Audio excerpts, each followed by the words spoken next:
The year I became disabled, my own daughter Emily brought home the ex-husband who had abandoned me years earlier. With his new wife beside him, they strutted into my house as though they owned it. The three of them stared me down and announced a new house rule. From now on, everyone pays their own eldercare costs. A caregiver had just changed my adult diaper. Emily pulled out a calculator and demanded I pay $150 on the spot for the nursing fee.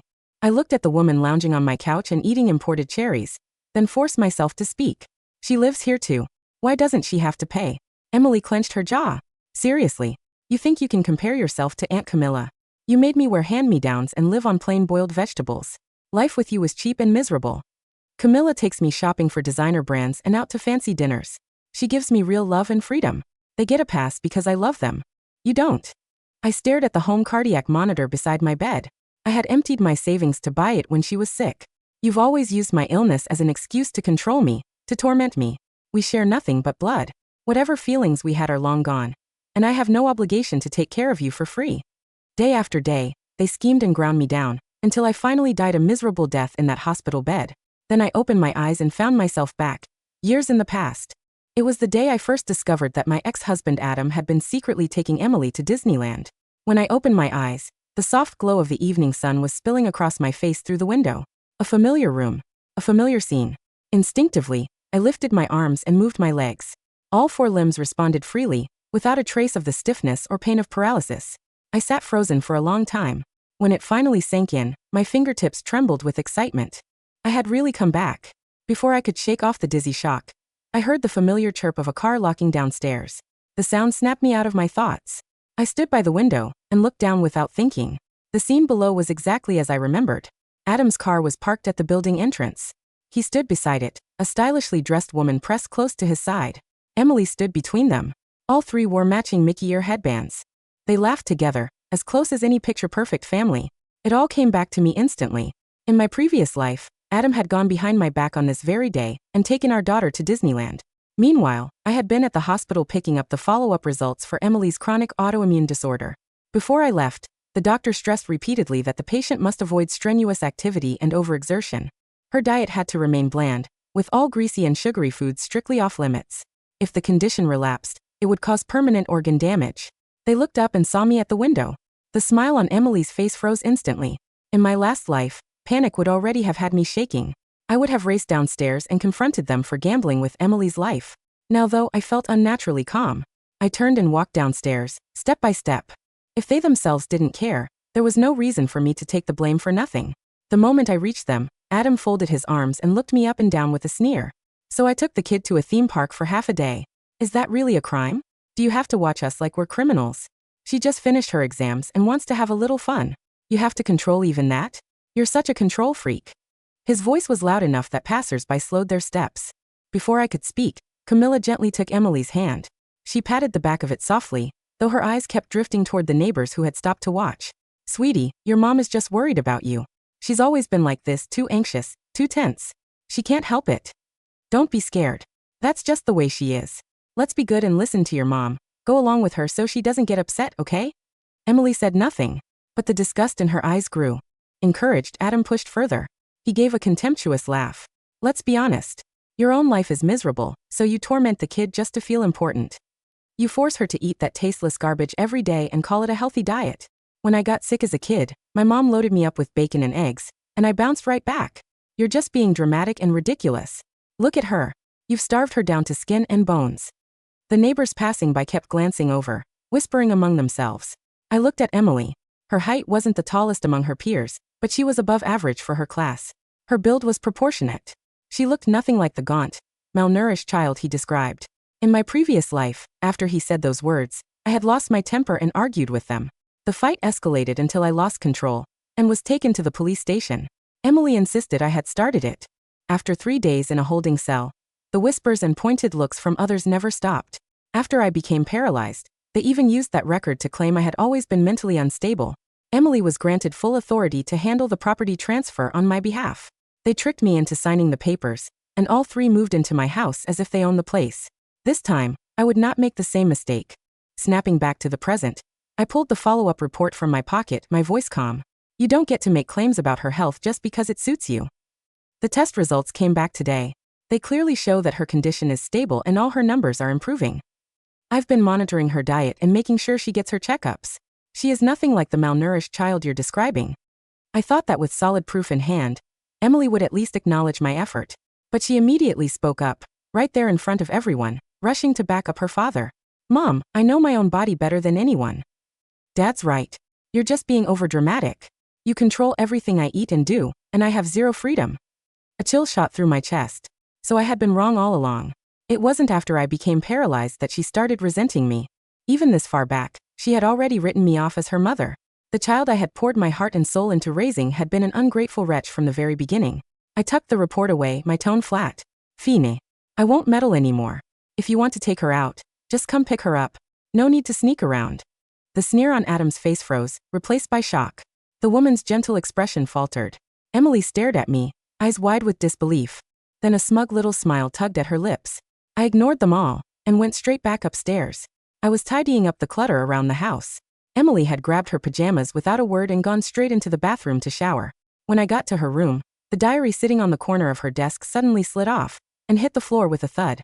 I bent down to pick it up, and my fingers accidentally flipped it open. Under today's date in her own handwriting. Dad and my new mom took me to Disneyland today. I was so happy. My new mom is so gentle. She never yells at me, or tells me what I can eat. The two of them together feel like a real family. I wish I could be with them forever. My fingers stiffened slightly. I flipped back through the pages. September 14th. My new mom took me to a fancy mall and bought me expensive skincare products. Whatever I want, she gets it for me. We have so much to talk about. Not like my mom, who just nags me every day. Boring and rigid. Reading those words, I suddenly remembered that period. My hands had been rough and cracked from washing vegetables and cooking, covered in fine lines. They had been hurting badly that day. I noticed a brand new tube of hand cream on her nightstand and squeezed out a small amount. It was the most trivial thing. But when she found out, she screamed at me, demanding to know why I was touching her personal belongings. Confused, I had asked where the hand cream came from. Her eyes darted away, and she mumbled that a friend had given it to her. It was never from a friend. It was from her new mom. That was why she had treated it like a treasure and refused to let me touch it. I swallowed the cold feeling rising inside me and kept flipping. I reached her graduation day. June 20th, graduation ceremony today. Dad and my new mom came to school to see me in secret. I sent Mom away on purpose and went to McDonald's with Dad and Aunt Camilla. We walked around the food trucks and ate tons of fried food. It was so good. I really regret not going with Dad when he left. I should have found him and left with him. I can't wait to move in with Dad and my new mom and finally break free from Mom. I don't want to stay in this house for one more second. Page after page. Dense lines of handwriting, all filled with contempt for me. Every sacrifice I had made to protect her was, in her words, nothing but suffocation and misery. The sound of running water from the bathroom continued. My heart grew still. At dinner, I covered the table with food. I cooked all the dishes I used to love eating. Normal amounts of oil and salt, plus a plate of golden glistening meatballs. Greasy and rich. The kind of food I used to fight to keep away from Emily. Emily sat at the table, her eyes locked on the meatballs. I looked at her and lowered my voice. Go ahead. Eat as much as you want. From now on, tell me what you want and I'll make it. Her eyes lit up instantly, and she started shoveling food into her mouth. I watched in silence. Until the plate of meatballs was nearly empty. Full in content. Emily leaned back in her chair. Then she looked up at me, her tone matter-of-fact. Mom, buy me the latest iPhone and iPad. All my classmates have upgraded already. I'm the only one still using the old ones. In my previous life, I had always felt guilty that she had been sick since childhood, that I owed her too much. Whatever she wanted, I would do my best to get it, even at my own expense. To keep her condition stable, I had taken night classes in nutrition. I had even paid for a private dietitian. The bland meals she mocked had all been designed for her by that dietitian. I had poured every dollar and every ounce of energy into Emily. Meanwhile, I barely scraped by. I never bought myself new clothes. I wore the same set of pajamas for over a decade. When she ate, I would claim I wasn't hungry. After she finished and went back to her room, I would quietly eat whatever she had left behind. All I wanted was for her to focus on getting better, and to grow up without worry. I never let her see how tight things were. Yet everything I gave only taught her to take it all for granted. This time, I would not suffer in silence. I looked up and spoke slowly. Over the years, your medical bills, nutrition costs, and tuition have added up to nearly $180,000. Almost every cent of our savings has gone to you. There is no spare money to buy you a brand new phone and tablet that costs more than $3,000. Besides, the phone you're using now was just replaced last year. Why do you need another new one? The moment I finished, her face darkened. You're lying. You just don't want to spend money on me. Everyone in my class got new phones after graduation, and I'm the only one stuck with this old thing. Last year's model is already outdated. It's embarrassing to even pull it out. Other parents are happy to give their kids the best, but all you do is pinch pennies. The more she talked, the angrier she became, her face twisting with resentment as she forgot every sacrifice I had made. I silently watched her selfish, vicious display. I watched her selfish, cutting display in silence. There was nothing more to say. When she saw I wouldn't budge, she stopped arguing. She clenched her jaw, grabbed her bag from the couch, and the next second, the door slammed shut with a bang. She stormed out. From that day on, she went out with Adam and Camilla constantly. I turned a blind eye. Until one night, when I was scrolling through her Instagram. It was a group photo taken at the top of a mountain. In the picture, she stood squarely in the middle, Adam on her left, the stylishly dressed stepmother on her right. The three of them pressed close together, beaming. As intimate as a real family of three. The caption read, "Best trip ever with Dad and my new mom. My favorite people." The most popular girl in her class jumped into the comments. "Wow, I've seen that bag your new mom is carrying. It's $60,000 at the boutique." Emily replied at once. "And that isn't even her most expensive one." My heart dropped, and my first instinct was the familiar dread. Emily's condition strictly prohibited altitude, exertion, and intense physical activity. Hiking was an absolute high-risk activity. Staring at that warm family photo, memories from my past life surged up. I remembered how I had once thought that childhood only happens once. I had saved up for months, wanting to take her to get a mother-daughter portrait taken as a keepsake. She didn't even think about it before turning me down flat. She was ashamed that years of hard work had left me with lines on my face and rough, cracked hands. "Mom, forget it. No matter what you wear, you'd still look cheap in the pictures. Posting them would just embarrass me." Before every parent-teacher conference, she would lay down the rules in advance. She told me not to approach her or speak to her, to pretend we did not know each other. I used to tell myself it was just a teenager caring too much about appearances. I made excuses for her again and again. But now I finally saw the truth. She wasn't shy or reserved. She was simply ashamed of me, and she gave all her warmth to the people who fed her vanity. Her next follow-up appointment came around quickly. I had booked a specialist a week ahead of time. I reminded her over and over to keep the morning free and be ready to leave for the hospital. She had agreed without hesitation. But the next morning, she was gone before I woke up. I called her over a dozen times. Every call went unanswered. I sat quietly at home and waited the entire day, from dawn until dark. Night had fallen by the time the hospital called. The nurse asked whether I still planned to keep the appointment because the doctor was about to leave. I was silent for a few seconds, then reluctantly asked the nurse to cancel. The moment I hung up, Emily's call came through. There was noise on her end, but her tone was as entitled as ever. "It's pouring outside, and I forgot my umbrella. Get over here and bring me one now." I looked out the window. Wind drove the rain against the glass in vicious sheets. In my previous life, on a night just like this, she had been stranded at school without an umbrella. Frantic, I had immediately hailed a cab to bring her one. The roads were slick with rain, and the driver couldn't brake in time. There was a collision. I was rushed to the hospital, diagnosed with a concussion. The doctor insisted that I stay for observation to prevent lasting damage. But all I could think about was Emily. After years of crushing medical expenses, money was already tight. The thought of the hospital bill made me insist on a quick discharge against medical advice. That decision caused the sudden paralysis that would confine me to a bed years later. When I finally reached the school, breathless, Emily did not show a trace of concern. When she learned that I had been in an accident, all I saw on her face was annoyance.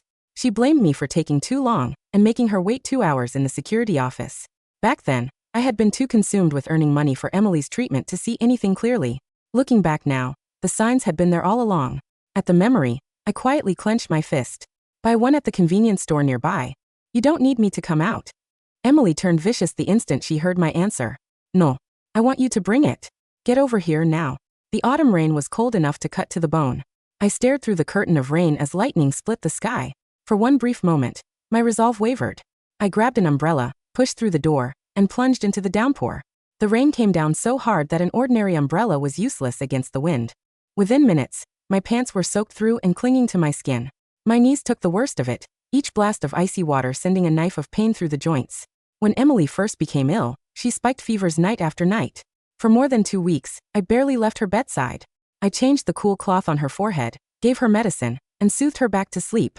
All those sleepless, freezing nights left me with chronic arthritis. Whenever I got chilled or caught in the rain, my knees ached to the bone. I gritted my teeth through the pain and finally reached the address she had sent me. When I opened the door to the private karaoke room, I was drenched from head to toe, water streaming from my hair. I looked like a drowned rat. The sight inside stopped me cold. Emily was sprawled comfortably across a couch. A group of strangers crowded around her. One look at their clothes and attitude told me they drifted from party to party with no plans and no responsibilities. In my last life, Emily had lived under my watch. She had resented my rules, but she had never dared to run with people like this. She made it through college, found steady work, and stayed on a solid path. Without my restraint in this life, her worst instincts had surfaced frighteningly fast. When Emily saw me soaked to the bone, there was not a flicker of sympathy or guilt. Instead, she lifted her chin proudly and showed off to her friends. Look, I told you she'd come. No matter where I am, no matter how late or how far, as long as I say the word, she'll come running and wait on me hand and foot. After walking home through the storm, I came down with a high fever that night. My knees ached and throbbed, and my limbs were so weak I couldn't lift them. I forced myself through to the next evening, when Emily finally came home. The moment she walked in and saw the empty dining table, her face fell. She stormed to my bedside, grabbed my arm, and yanked me halfway upright. It's dark already. Where's dinner? You're faking sick to get out of cooking. My throat was so dry it burned, and my breath felt fever hot. Her rough pull left me choking and coughing for what felt like forever. Cough. I have a fever. I feel awful. Please just go buy something. She curled her lip, her eyes full of scorn. Going out is such a hassle. Aunt Camilla was right about you. You can't stand to see me have it easy. My head was spinning, but I couldn't win against her. I held onto the bed frame, slowly pulled myself up, and staggered into the kitchen. I used every ounce of strength I had to fry a single egg. She picked up a bite, tasted it, and smashed the plate on the floor. You call this a meal? You're obviously just going through the motions. Aunt Camilla already told me you never really loved me. I couldn't hold myself up any longer and collapsed onto the couch. I had no strength left to argue about whether I loved her or not. Call 911. I can barely hold on. She folded her arms and looked down at me. Exactly. Dodging the question is the same as admitting it. Fine, I'll call, but first you need to apologize. Say you don't deserve to be a mother. Admit that you've been controlling and abusing me all these years. The fever had blurred my consciousness, and I could only give in. I was wrong. I controlled you. I abused you. The second she answered, Emily became a different person. Her voice turned syrupy sweet. She called the other woman Mommy. After she hung up, she went straight to her room and changed into a pretty outfit. Not a shred of sincerity. She flung the words over her shoulder and walked out. She never looked back. I was alone in the house. I summoned every last bit of strength to reach my phone and called 911 myself. I was hospitalized for an entire week. Not a single person came to see me. During that time, Emily's college acceptance letter arrived at the house. I had no idea. I only found out when I saw her post online, celebrating with Adam and Camilla at a restaurant. A storm of emotions hit me at once.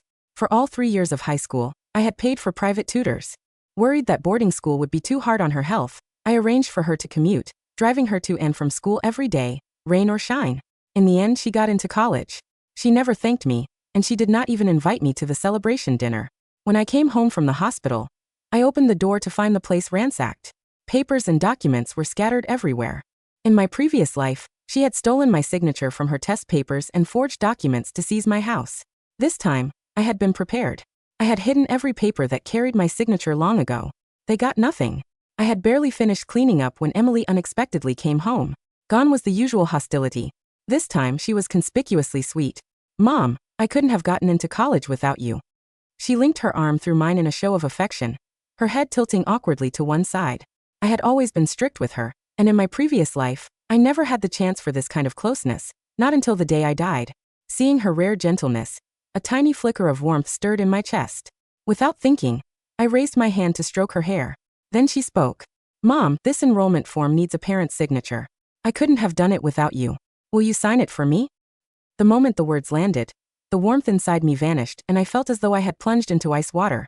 Looking at her calculated act of obedience, the last thread of hope in me snapped. She was still playing me for someone else's benefit. I pushed away the hand holding the form and turned my face away. Get your father to sign it. He's your parent too. Besides, from now on, he's the one paying for your college. This household is going on a pay-your-own-way policy. All your expenses go through your father. Emily's face twisted into an ugly mask of rage. You're making me go to my father for my college tuition? You're my mother. It's your legal obligation. You turned 18 last month, I said, my voice as calm as a still lake. Legally, My obligations ended the day you reached adulthood. You made it abundantly clear that you prefer your father and Aunt Camilla. You praised their generosity and called my care abusive. It is only fitting that you let your real family handle your future. She stared at me, her chest heaving. She expected me to break, to cry, to reach out and pull her back as I had done 1,000 times before. But I simply stood there, watching her like a stranger. Realizing she wasn't going to get a penny out of me by throwing a tantrum, she grabbed her enrollment forms, shoved them into her purse and spat. Fine. Dad and Aunt Camilla have way more money than you anyway. Dad owns a business and Aunt Camilla's family is rich. Keep your miserable, cheap money. I don't need you. She slammed the door so hard the glass pane rattled in the frame. The moment she was gone, silence settled over the apartment. A deep, long overdue peace washed over me. I walked into her room. It was cluttered with cheap thrill buys and discarded clothes she had demanded over the years. Without hesitation, I brought out a roll of heavy-duty trash bags. I stripped the mattress, cleared out the closet, and packed every single item she had left behind. I didn't throw them away. I neatly boxed them up, stacked them by the front door, and called a locksmith. Within 2 hours, the deadbolts were replaced and new security cameras were installed at the entrance and overlooking the windows. The next day, Emily tried to use her key. Through the security feed on my phone, I watched her insert the key, turn it, and freeze when it failed to catch. She rattled the handle violently. When the door didn't budge, she rang the doorbell like a lunatic. I opened the door, keeping the heavy security chain latched. Emily stood there, surrounded by Adam and Camilla. Camilla was wearing a floor-length trench coat and holding a pair of oversized sunglasses, looking like a celebrity hiding from paparazzi, while Adam stood with his hands on his hips, radiating fake authority. What is the meaning of this? Adam barked, stepping forward. You changed the locks. Are you insane? Emily lives here. Not anymore, I said smoothly through the crack in the door. Her belongings are downstairs in the storage unit. Here is the key. I slid the small brass key through the gap, letting it drop at Adam's feet. You can't do this. Emily screamed, her face flushed with humiliation. This is my home. This house is under my name, I replied. It was bought before our marriage, with my inheritance. Your father signed away all rights to it during our divorce settlement, which he was eager to do in exchange for waiving his back child support. Adam's expression flickered with panic. He looked nervously at Camilla, who frowned slightly. Don't listen to her, Emily, Camilla said, her sweet, airy tone betraying a hint of strain. Your mother is just throwing a temper tantrum because she knows she's losing you. Come, sweetie. You don't need to stay in this cramped, outdated apartment anyway. Your father and I will take you in. We'll buy you a place near your university. Emily's eyes lit up. Really, Aunt Camilla? Of course, darling, Camilla purred, stroking Emily's hair. A girl as talented as you deserves the absolute best. Not this miserable environment. I almost laughed aloud. I knew the truth about Adam and Camilla. In my past life, after I became paralyzed and they moved into my house, I found out through their loud, intoxicated arguments that Adam's business was nothing more than a failing shell company buried in debt. Camilla wasn't a rich socialite either. She was a former cosmetics saleswoman living off credit cards and pawned luxury knockoffs. They had been counting on stealing my house to pay off their mounting debts. Then I wish you all a wonderful life together, I said softly. Before they could respond, I closed the door and slid the deadbolt shut. Over the next 2 months, my life transformed. Without the crushing weight of Emily's medical bills, dietary supplements, private dietitians, and endless demands, my bank account began to grow. I used the money to pay off the remainder of my mortgage, took up yoga to strengthen my joints, and hired a physical therapist to treat the early-stage arthritis in my knees. My skin regained its color. The lines on my face softened. For the first time in nearly 2 decades, I felt alive. Meanwhile, I kept a silent eye on Emily through her public social media posts. She had completely surrendered to her new life. Every day she posted pictures of rich meals, cheesy hot pots, deep-fried chicken, high-sugar bubble teas, and alcohol-fueled night parties. Living my best life with the parents who actually love me. No more boiled garbage. Read one caption under a photo of her eating a massive rack of barbecued ribs with Adam and Camilla. I saved every single post and screenshot, filing them neatly in a digital folder. I knew her medical history better than anyone. Her autoimmune condition was a ticking time bomb. The disease targeted her kidneys and vascular system. For years, I had kept her in remission through strict low-sodium, low-fat diets, precise sleep schedules, and daily herbal teas prescribed by top specialists. Without that strict regimen, her immune system would eventually mistake her own organs for foreign invaders. By late October, The first signs began to show in her photos. In a picture from her university's homecoming party, her face looked noticeably puffy. To the untrained eye, it looked like simple weight gain. But I recognized that specific moon-faced edema immediately. Her kidney filtration was starting to fail, causing fluid retention. In the comments, someone asked, "Emily, are you feeling okay? Your ankles look really swollen." Emily replied defensively, "It's just muscle weight from working out. Mind your own business." A few days later, Adam called me. It was the first time he had called my number in months. I let it ring 4 times before answering, keeping my tone deliberately detached. "What do you want?" "Lynn." Adam's voice was tense, lacking his usual arrogant sneer. "Emily's college tuition bill came due today. The university says her housing and tuition fees add up to $12,000 for the semester." "And?" I asked. "And?" Adam's voice cracked with annoyance. "I don't have that kind of liquid cash sitting around right now. My investments are tied up. You need to pay it." "Why would I pay it?" I asked, leaning back against my soft armchair, sipping. "Vorm tamo milateo." Didn't Camilla promise her the best? Didn't she say you too were going to buy her a place near campus? Surely $12,000 is pocket change for a wealthy family like yours. "Don't play games with me," Adam snapped, dropping the facade. "Camilla's money is tied up in real estate assets. We're temporarily short on cash. You're her biological mother. You have to cover this." "I don't have to do anything," I said flatly. "If she can't pay her tuition, she can take out a student loan. Or she can drop out and work. It has nothing to do with me." "You heartless bitch," Adam screamed through the receiver. "She's your daughter. How can you be so cruel?" "I learned from the best," I replied and hung up. I immediately blocked his number.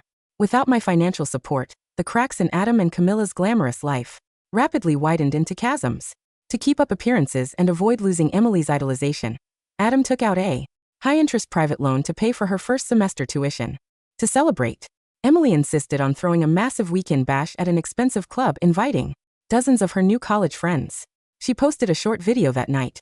Alcohol flowing freely, loud music blasting, and Emily chugging shots of vodka directly from the bottle while Camilla danced beside her, wearing a designer dress that still had the return tag awkwardly tucked inside the collar. That night was the catalyst. At 3 a.m., my phone buzzed with an emergency notification from the local hospital's automated system.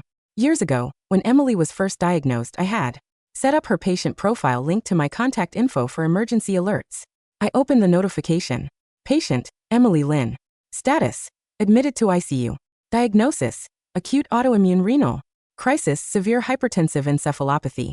I sat up in bed, looking at the glowing screen. In my past life, this exact crisis had happened when she was 16. I had stayed up for 3 days straight, sitting on a hard wooden stool beside her bed, wiping her sweat, monitoring her blood pressure every 15 minutes, and begging the doctors to save her.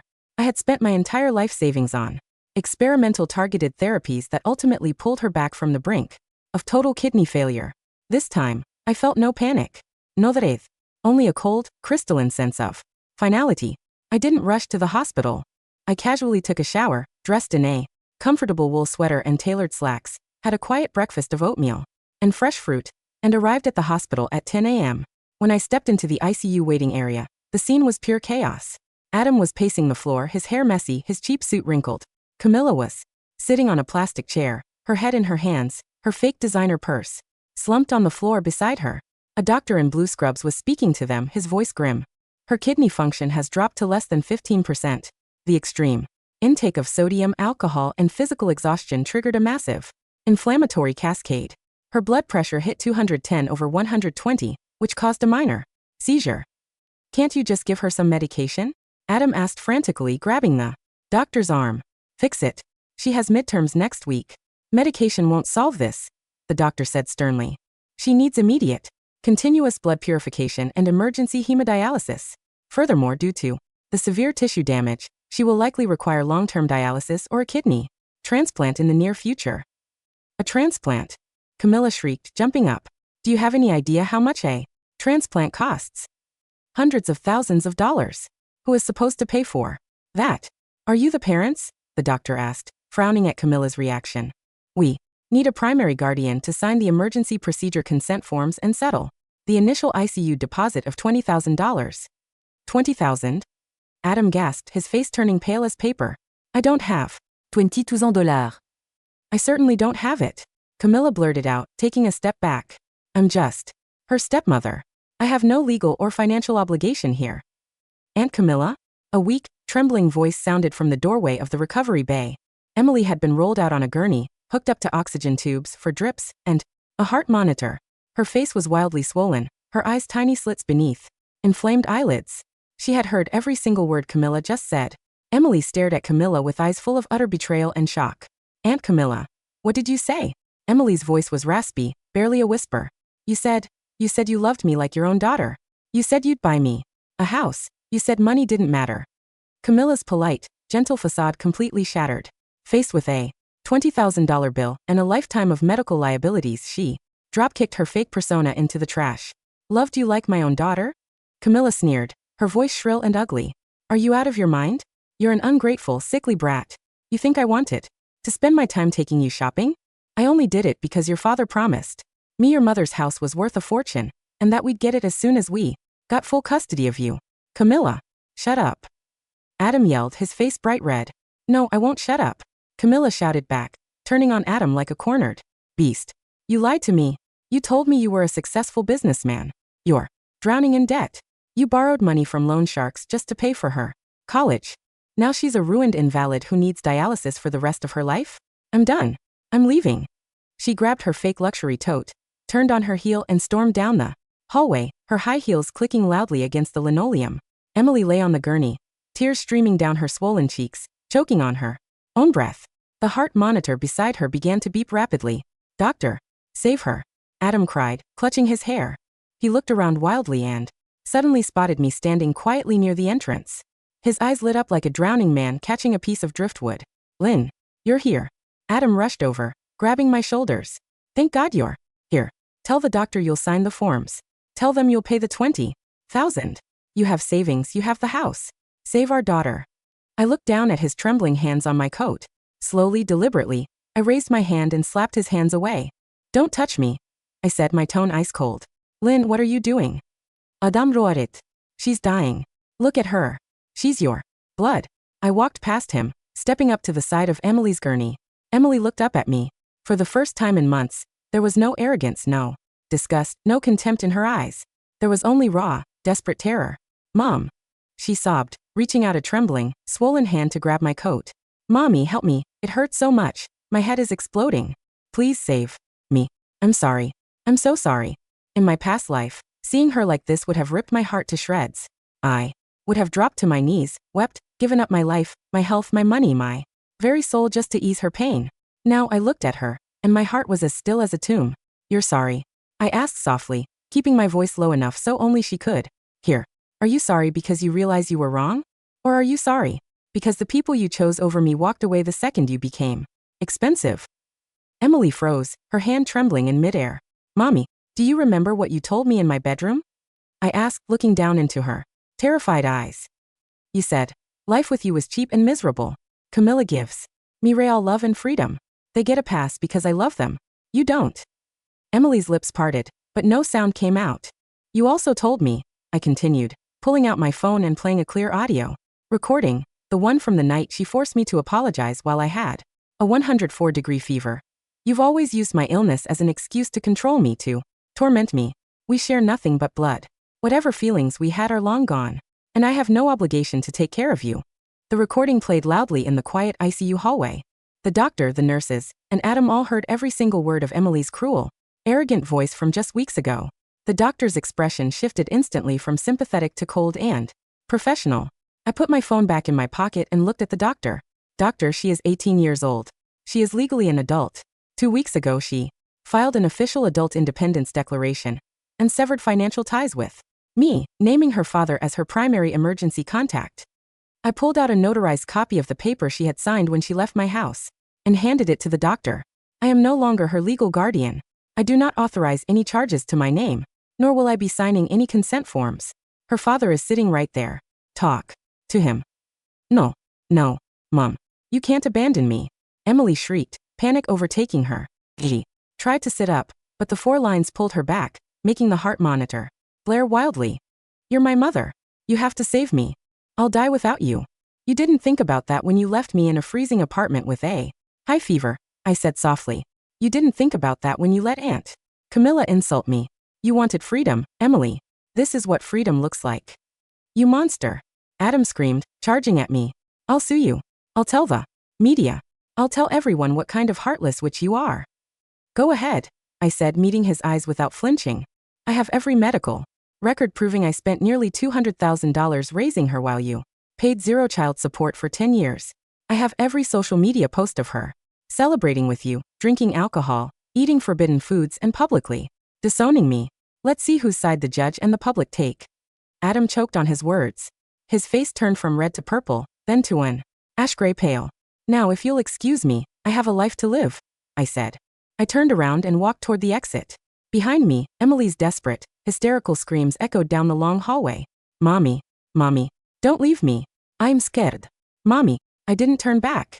I didn't slow down. Each step I took was light, easy, and completely free of pain. Over the next few weeks, the fallout was catastrophic for Adam and Emily. Without my financial backing, Adam couldn't afford the private hospitals' expensive treatment. Emily had to be transferred to a crowded public charity ward because she had missed her window for optimal early intervention and had engaged in extreme physical overexertion and poor diet. The renal damage was irreversible. She was diagnosed with end-stage renal disease, ESRD. She required hemodialysis 3 times a week just to stay alive. The high-interest loan Adam had taken out caught up with him. The loan sharks began harassing him at his workplace, eventually causing him to lose his job. Desperate, he tried to break into my apartment late one night, hoping to steal my jewelry or property deeds. He didn't know I had installed motion sensor security cameras. The moment he smashed my window, the silent alarm alerted the local police station. He was caught red-handed inside my living room with a crowbar in his hand. Because he had a prior record of financial fraud and was caught in the act of aggravated burglary, he was denied bail.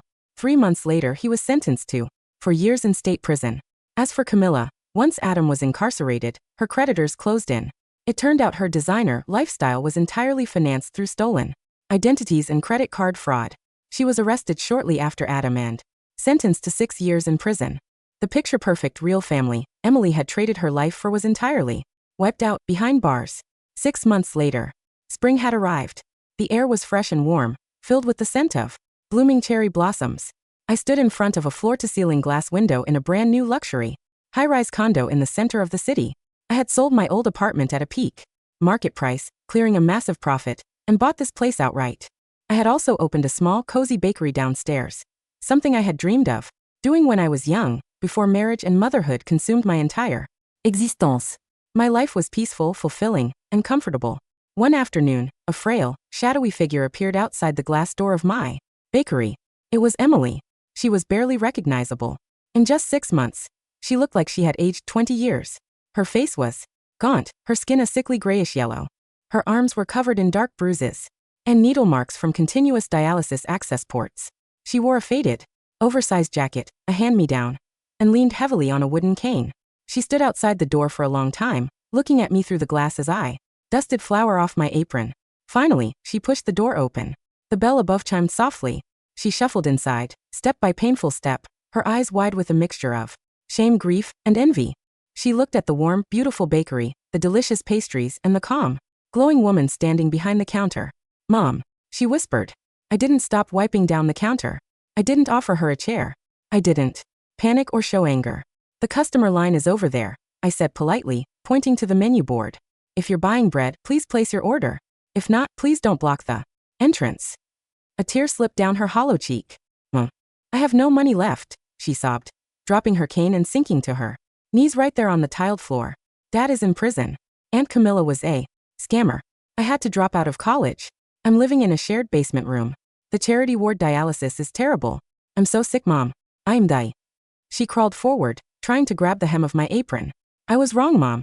I was so blind. You were the only one who truly cared about me. You cooked for me, you stayed up with me. You sacrificed everything for me. And I treated you like garbage. She pounded her weak fists against the floor, weeping uncontrollably. Please, Mommy, forgive me. Take me home. I'll listen to you. I'll eat whatever you cook. I'll never yell at you again. Please. I'm your only daughter. Give me one more chance. I stepped back, keeping a clean distance between us. I looked down at her, seeing the pathetic, broken creature she had become. I remembered my past life.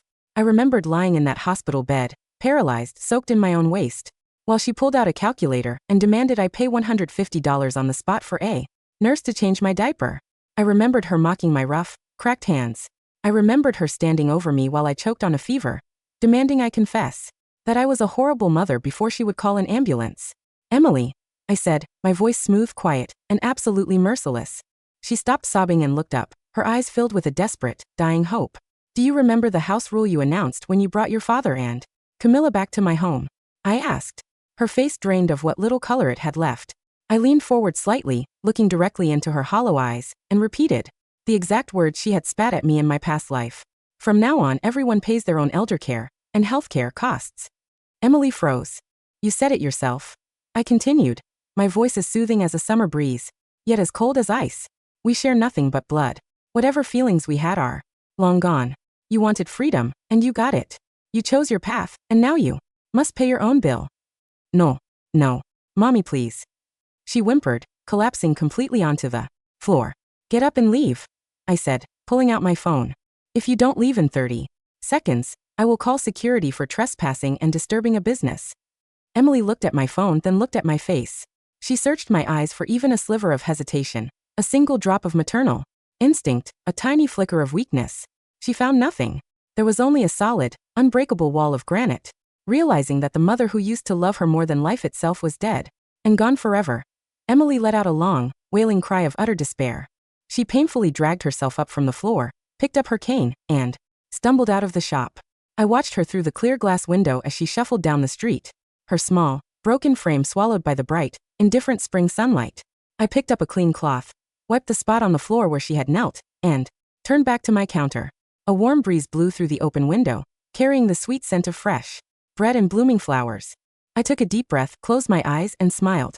My life was finally mine.